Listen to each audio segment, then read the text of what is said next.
ಮಂಗಳೂರು ನಗರದಲ್ಲಿ drugs mafia ಜಾಲಗಳು ಹೆಚ್ಚಾಗ್ತಾ ಇದ್ದು ನಗರವಾಸಿಗಳಲ್ಲಿ ಆತಂಕ ಮೂಡಿಸಿದೆ. ಮಾದಕ ವಸ್ತು ಜಾಲಕ್ಕೆ ಕಡಿವಾಣ ಹಾಕಲು ನಗರ ಪೊಲೀಸರು ಸಮರೋಪಾದಿಯಲ್ಲಿ ಕಾರ್ಯಾಚರಣೆ ನಡೆಸ್ತಾ ಇದ್ದು ಭೇದಿಸಿದಷ್ಟು ಪ್ರಕರಣಗಳ ಸಂಖ್ಯೆ ಸಿಗ್ತಾ ಇದೆ. ನಿನ್ನೆಯೂ ನಗರದ ಹಲವಾರು ಕಡೆಗಳಲ್ಲಿ ದಾಳಿ ನಡೆಸಿದ ಪೊಲೀಸರಿಗೆ ಮಾದಕ ವಸ್ತು ಮಾರಾಟ ಮಾಡುತ್ತಿದ್ದ ತಂಡಗಳು ವಶವಾಗಿವೆ. ನಗರದಲ್ಲಿ ವಿದ್ಯಾರ್ಥಿಗಳಿಗೆ ಹಾಗೂ ಸಾರ್ವಜನಿಕರಿಗೆ ಮಾದಕ ವಸ್ತುಗಳನ್ನ ಮಾರಾಟ ಮಾಡುತ್ತಿದ್ದ ಯುವಕರ ತಂಡವೊಂದನ್ನ ಮಂಗಳೂರು ಸಿಸಿಬಿ ಪೊಲೀಸ್ ಹಾಗೂ ಎಕನಾಮಿಕ್ ಮತ್ತು ನಾರ್ಕೋಟಿಕ್ ಠಾಣೆ ಪೊಲೀಸರು ಜಂಟಿಯಾಗಿ ಕಾರ್ಯಾಚರಣೆ ನಡೆಸಿ ವಶಕ್ಕೆ ಪಡೆದುಕೊಂಡಿದ್ದಾರೆ.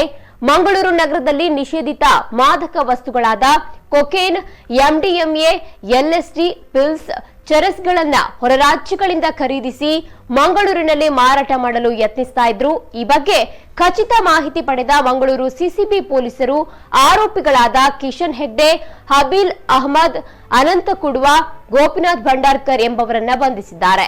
ಬಂಧಿತರಿಂದ 22 gram cocaine, 6 gram MDMA, 75 pills, 5 LSD, 10 gram charas, ಒಟ್ಟು 2,50,000 ರೂಪಾಯಿ ಮೌಲ್ಯದ ನಿಷೇಧಿತ ಮಾದಕ ವಸ್ತುಗಳನ್ನ ಸ್ವಾಧೀನಪಡಿಸಿಕೊಳ್ಳಲಾಗಿದೆ.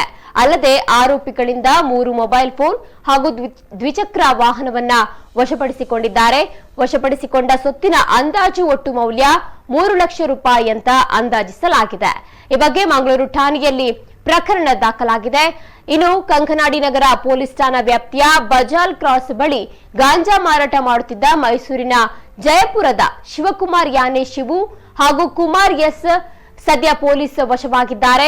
ಮಂಗಳೂರು ದಕ್ಷಿಣ ಉಪವಿಭಾಗದ ಸಹಾಯಕ ಪೊಲೀಸ್ ಆಯುಕ್ತರಾದ ಟಿ ಕೋದಂಡರಾಮ್ ರವರ ನೇತೃತ್ವದಲ್ಲಿ ನಡೆದಂತಹ ಕಾರ್ಯಾಚರಣೆಯಲ್ಲಿ ಕಂಕನಾಡಿ ನಗರ ಪೊಲೀಸ್ ಠಾಣೆಯ ಪೊಲೀಸ್ ನಿರೀಕ್ಷಕರು, ಸಿಬ್ಬಂದಿಗಳು ಹಾಗೂ ರೌಡಿ ನಿಗ್ರಹ ದಳದ ಸಿಬ್ಬಂದಿಯವರು ಭಾಗವಹಿಸಿದ್ದು ಬಂಧಿತರಿಂದ 240 ಗ್ರಾಂ ಗಾಂಜಾವನ್ನ ಸ್ವಾಧೀನಪಡಿಸಿ ಪ್ರಕರಣ ದಾಖಲಿಸಲಾಗಿದೆ. ಇನ್ನು ಮತ್ತೊಂದು ಪ್ರಕರಣದಲ್ಲಿ ಅನೀತ್ ಯಾನೆ, ಚೊಟ್ಟೆ ಅನೀತ್, ಶಫೀಕ್ ಮಾರಿಪಳ್ಳರನ್ನ ಮಾದಕ ದ್ರವ್ಯ ನಾರ್ಕೋಟಿಕ್ಸ್ ದಳದ ಪೊಲೀಸರು ಬಂಧಿಸಿದ್ದಾರೆ.